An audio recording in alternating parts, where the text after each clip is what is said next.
26வது దశకం గజేంద్ర మోక్షం మెట్టు మోక్షాబ్ది రాగం. ఇంద్రద్యుమ్న పాండ్యకంఠాదిరాజః త్వద్భక్తాత్మా చందనాద్రౌ కదాచిత్ త్వత్సేవాయాం అగ్నతీరాలు లోకే నైవ అగస్త్యం ప్రాప్తమాదిత్యకామం. కుంపోద్భూతి సంవృత క్రోధభారః స్తబ్దాత్మా త్వం హస్తి భూయం భజేతి శప్త్వా తైనం ప్రత్యగాత్ సోపి లేభే హస్తీంద్రత్వం త్వత్స్మృతి వ్యక్తిధన్యం. దుక్తాంబోధేర్మధ్యభాజీ త్రికూటే క్రీడన్ శైలే యూతపోయం వశాభిః సర్వాన్ జంతూనద్యవర్ధిష్ట శక్త్యా त्वद्भक्तानां कुत्र नोत्कर्षलाभः स्वेन स्तेम्ना दिव्यदेशस्य शक्त्या सोऽयं केदान प्रजानन् कदाचित् शैलप्रान्ते घर्मदान्तसरस्यां यूतैः सार्धं त्वत्प्रणुन्नोऽभिरेमे.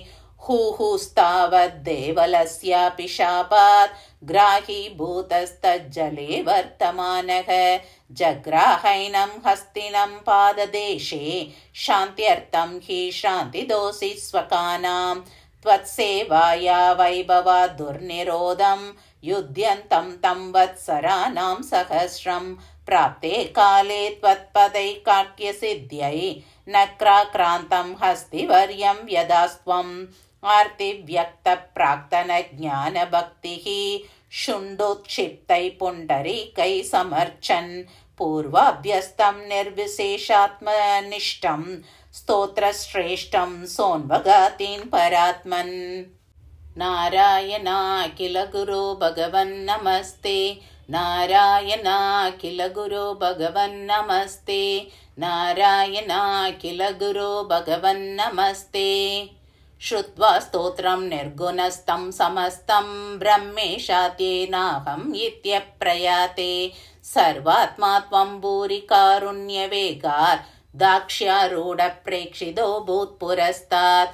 हस्तीन्द्रं तं हस्तपद्मेन धृत्वा चक्रेण त्वं नक्रवर्यं व्यधारीः गन्धर्वेऽस्मिन् मुक्तशापे सहस्ति त्वत्सारूप्यं प्राप्यते दीप्यते स्म.